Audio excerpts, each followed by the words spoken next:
तो हमने आवेशों की उत्पत्ति को समझ लिया है, और जब आवेश एक पदार्थ से दूसरे पदार्थ में जो जाते हैं तो वो चालन द्वारा जाते हैं या प्रेरण द्वारा जाते हैं, उनको भी हमने समझ लिया है। अब हम चाहते हैं कि हम ये जानना चाहते हैं कि क्या आवेशों को किसी विधि के द्वारा देखा जा सकता है क्या, क्योंकि किसी भी धातु पर आवेश तो दिखाई देते नहीं है, और फिर हम कैसे ज्ञात कर सकते हैं उस पर प्लस आवेश है या माइनस आवेश है, या कितना ज्यादा आवेश है या कितना कम आवेश है, आवेश का मान हम कैसे ज्ञात कर सकते हैं। तो क्या कोई ऐसा तरीका है जिसकी सहायता से आवेश को देखा जा सकता है? तो वो जो उपकरण जिसने आवेश को पहली बार देखा, तो वो उपकरण का नाम है विद्युतदर्शी।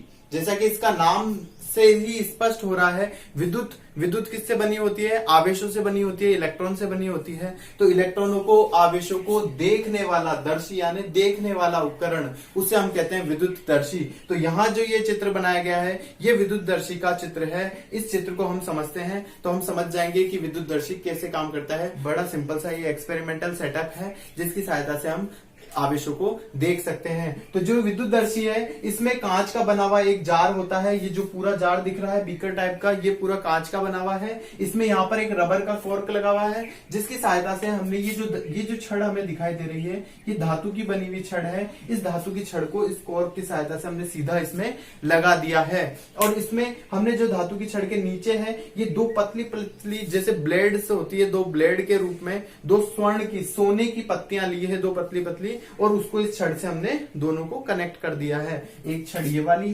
पतली पतली जोड़ दी है, एक दूसरी वाली ये पत्ती हमने पतली सी जोड़ दी है, स्वर्ण की पत्तियां जोड़ दी है। अब हम क्या करते हैं, ये एक्सपेरिमेंटल सेटअप कंप्लीट हो गया। अब हम किसी भी आवेश को जब जानना चाहते हैं, देखना चाहते हैं, तो हम उस छड़ को पास लेकर आते हैं और इस धातु की छड़ से स्पर्श कर देते हैं। माना कि उस पर अगर प्लस आवेश है तो वो पूरा प्लस आवेश इस धातु की छड़ में गति करता हुआ नीचे तक आ जाएगा, और इस स्वर्ण पत्तिका पे भी प्लस चार्ज हो जाएगा और दूसरी वाली पर भी प्लस चार्ज हो जाएगा। तो दोनों पत्तियों में प्लस प्लस चार्ज होने के कारण दोनों पत्तियां एक दूसरे को क्या करने लग जाएगी, प्रतिकर्षित करने लग जाएगी। क्योंकि हम जानते हैं कि समान आवेशों के बीच में प्रतिकर्षण होता है, तो दोनों पत्तियां एक दूसरे को प्रतिकर्षित करने लग जाएगी, एक दूसरे से दूर जाने लग जाएगी। आवेश का मान जितना ज्यादा होगा, पत्तियां उतनी ज्यादा प्रतिकर्षित होगी। तो पत्तियों में जो प्रतिकर्षण है, दोनों के बीच में जो दूरियां हैं, उसके मान के आधार पर वो कितनी ज्यादा है या कम है, हम ये पता लगा सकते हैं कि आवेश का मान ज्यादा है या कम है।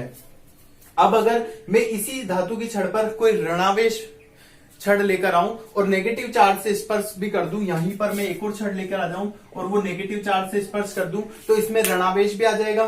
तो इसमें ऋणावेश आने के कारण कुछ धनावेश और ऋणावेश मिलकर एक दूसरे को निरावेशित कर देंगे, जिसके कारण आवेश के मान में यहाँ कमी हो जाएगी, और आवेश के मान में कमी हो जाएगी तो ये प्रतिकर्षण भी कम हो जाएगा, और ये दोनों पत्तियां एक दूसरे के नजदीक आने लग जाएगी। तो हम जैसे ही दूसरी छड़ से स्पर्श करेंगे और पत्तियां अगर नजदीक आने लग जाएगी, तो हम समझ जाएंगे कि जो दूसरी छड़ में आवेश है वो पहली वाली के विपरीत है। और अगर इस दूसरी छड़ को भी प्लस आवेश वाली छड़ है और उसको हम इसके नजदीक लेकर आएंगे और अगर स्पर्श कराएंगे, तो इसमें प्लस की मात्रा और ज्यादा हो जाएगी, जिसके कारण ये पत्तियों में जो प्रतिकर्षण है वो और ज्यादा बढ़ जाएगा। इस तरह से हम आवेश को इस सिंपल से उपकरण की सहायता से देख सकते हैं। इसको मैंने एक शॉर्ट फॉर्म में यहाँ भी लिखा है कि कांच का जार है, रबर के कार्क द्वारा हमने धातु की छड़ को इसमें लगाया है, धातु की छड़ पर दो स्वर्ण की पत्तियां हमने कनेक्ट की है, आवेशित छड़ से स्पर्श करने पर पत्तियों में प्रतिकर्षण होता है, आवेश की मात्रा ज्यादा होगी तो प्रतिकर्षण भी ज्यादा होगा, और यदि विपरीत आवेशित छड़ को हम लेकर आएंगे और स्पर्श कराएंगे तो फिर वो दोनों पत्तियां पास पास आएगी या दोनों में आकर्षण होगा। इस तरह से हमने आवेश को देखने का जो उपकरण है विद्युतदर्शी, आज उसको समझा है।